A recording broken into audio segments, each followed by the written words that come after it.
Halo semuanya, selamat datang lagi di pembahasan kita. Nah, hari ini kita bakal ngebahas sesuatu yang jujur aja sering bikin kita gregetan sendiri.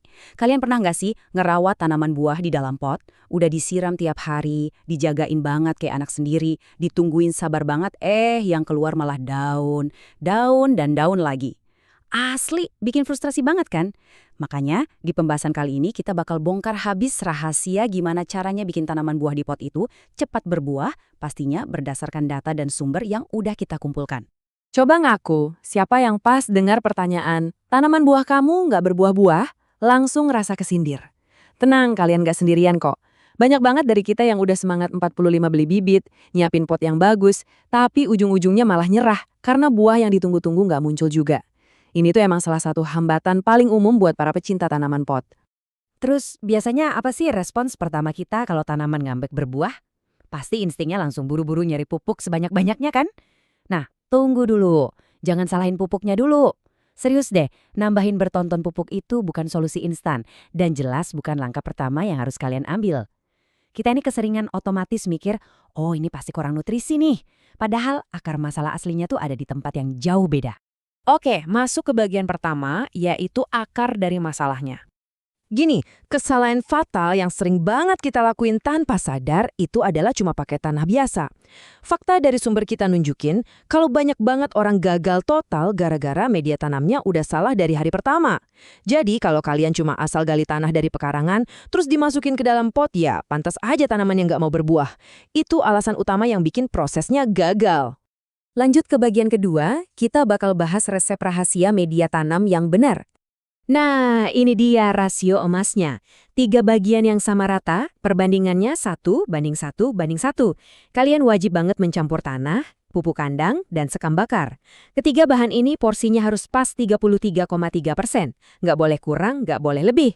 Ini tuh campuran mutlak yang harus kalian pakai buat bikin lingkungan paling ideal di dalam ruang pot yang sempit itu. Terus, kenapa sih kita harus repot-repot ngeracik 1:1:1 ini? Efeknya luar biasa loh. Pertama, campuran ini dijamin bakal bikin akar tanaman tumbuh kuat dengan super cepat.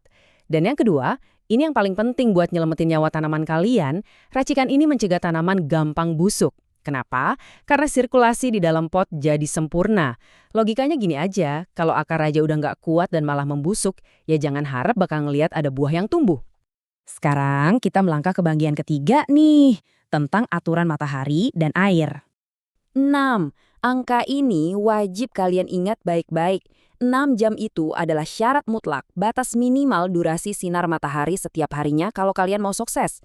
Kalau pot kalian ditaruh di tempat yang teduh atau nggak dapat akses langsung sinar matahari minimal 6 jam sehari, aduh, usaha kalian bakal sia-sia. Ini udah hukum alam ya, nggak bisa ditawar lagi buat tanaman buah.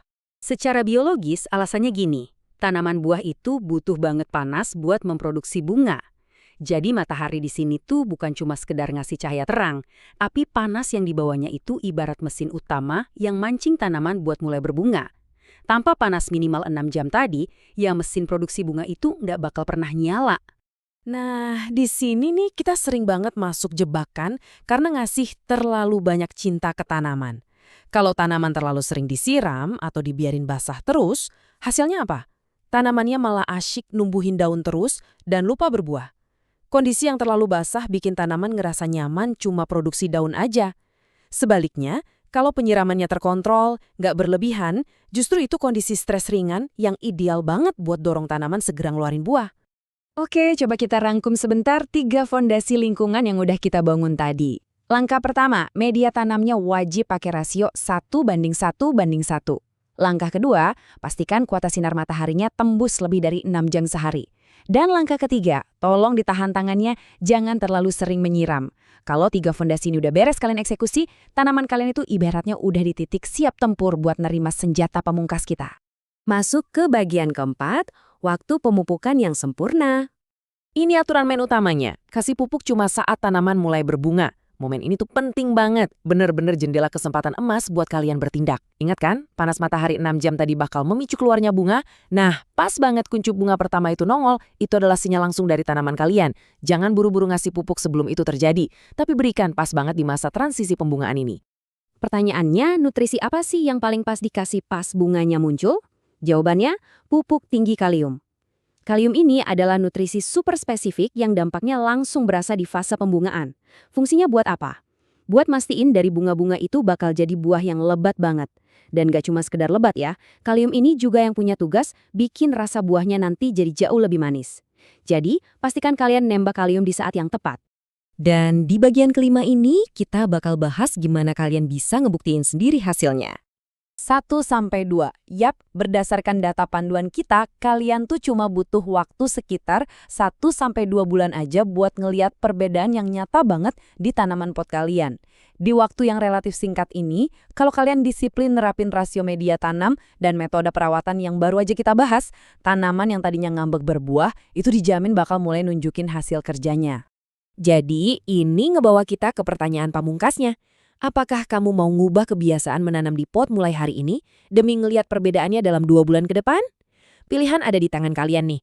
Mau terus-terusan pakai tanah biasa dengan cara lama atau berani ambil langkah simpel dan terstruktur ini buat dapetin panen yang maksimal? Buktiin sendiri deh caranya. Oh ya, pastikan kalian tetap ngikutin pembahasan kita supaya nggak ketinggalan tips-tips simpel tapi ngasih hasil maksimal lainnya. Makasih banget udah nemenin di pembahasan kali ini dan sampai jumpa.